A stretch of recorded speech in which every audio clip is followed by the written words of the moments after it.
nauna nating ipinakita. Sara Pulong Harry Roque kasama sa insertion.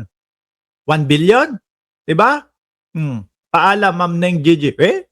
Nandiyan ka pa din sa ilalim. Alam ko yan. No, anong time pala ang live natin? Mga alas 9 siguro po, Ma'am Neng Gigi. Report yan. How can a mayor actually insert That's in a the congressional question. budget? That's the question. Harry Roque meron ding insertion. Why?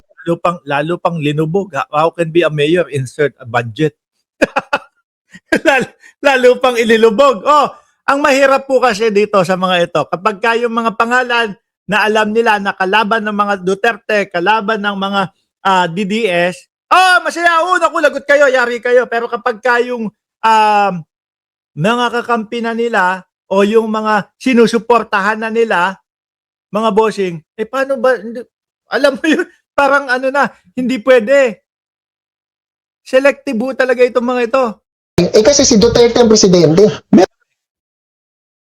Magtataka ka pa. Yung Pulong nga, magkano? 51 billion? Confidential funds, naglalaki yan. Kung di ako nagkakamali, 4.6 billion. Anak ng putik na yan. Biruin nyo yun. Meron ba evidence? Ano ba si Duterte o si dating Pangulong Duterte, ni Sara Duterte? Ama lang naman. Kaya nga sinasabi natin dito, nasanay ang vice-presidente doon po sa mga walang questionan o walang mga tanungan. Lalo na pagkadating po sa mga budget. Kasi ilang taon na nakaupo ang dating Pangulo? 6 na taon. Gulat sila nung kay Bongbong Marcos na, si Pangulong Bongbong Marcos na no? Saan gagamitin? Saan gagamitin itong hinihinging budget na ito na 2 billion? Saan ginamit yung mga nakaraang budget para makita naman natin kung ipapasa natin tong 2 billion? Biglang singit si Marcoleta. Boss, hindi na po ba natin irerespeto yung ginagawa natin? Na kapag ka ang vice-presidente ang humihingi ng budget, wala nang tanungan portion. Hindi uubra sa panahon ng 2026, ganun pa din ang gagawin mo?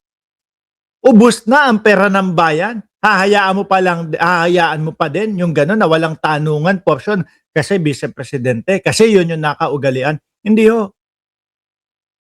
No, kaya nagugulantang sila ngayon, mga bossing, natatanong at talagang inaalam, saan nyo ginamit yung dating pondo? No, bigyan nyo kami ng mga resibo at kung ano-ano pang mga patunay.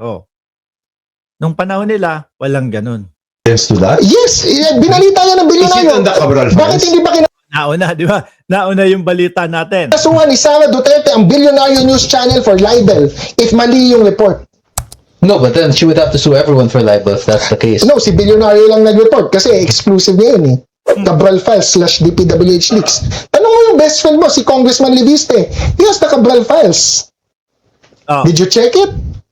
Ako, I checked it. Harry Roque Hindi ko pinupush kasi nakita ko na nanonood na lang si Kiko Barsaga. may insertion, Sara Duterte 1 billion 2020. That's unusual to have an insertion that you're not part of Congress. Everybody can fact check me. Lahat ng nasa Yan, di ba? That's unusual kung hindi ka parte ng Congress. At matapang na humahamon.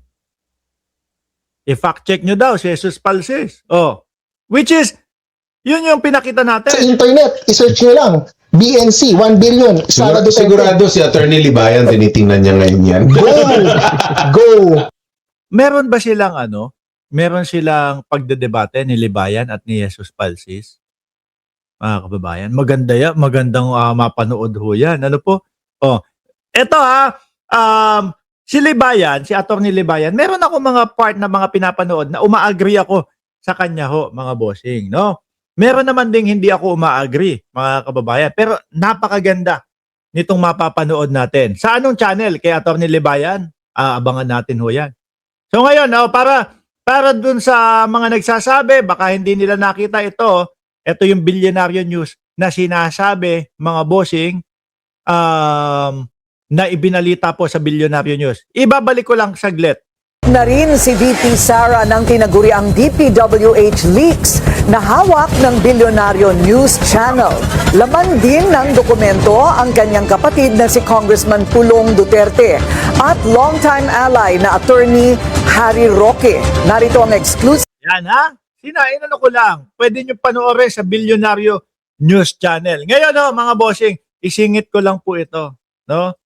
Ito pong isinusulong ni Congressman Sandro Marcos, mga bossing. No?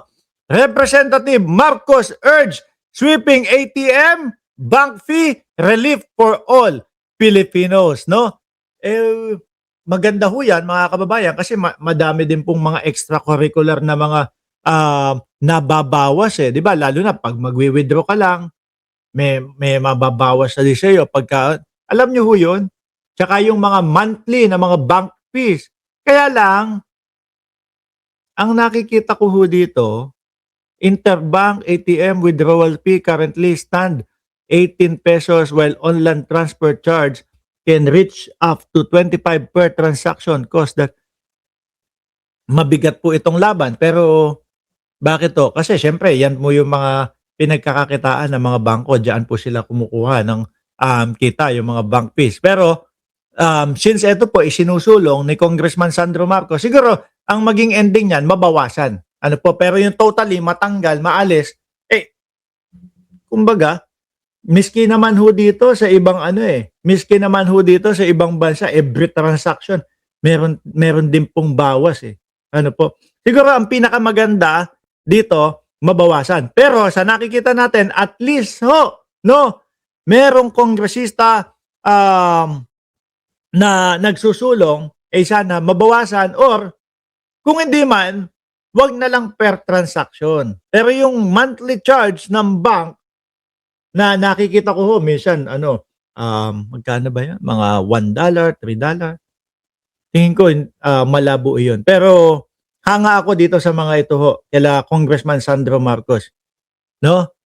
Dahil talagang ang lagi nilang iniisip yung kapakanan ng mamamayang Pilipino, lagi po nilang iniisip kung paano po ang mga Pilipino ay magwawagi sa bawat sa araw-araw na buhay ho, mga kababayan. No?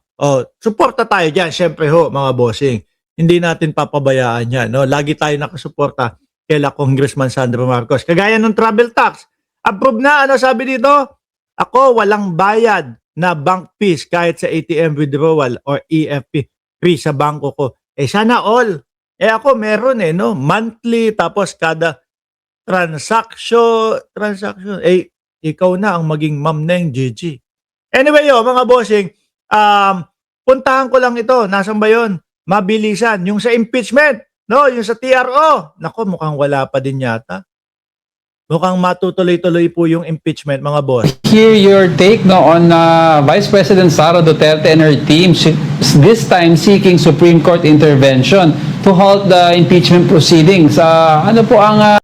Talaga namang magtataka ang bayang Pilipinas kay Vice Presidente nung panahon na inarchive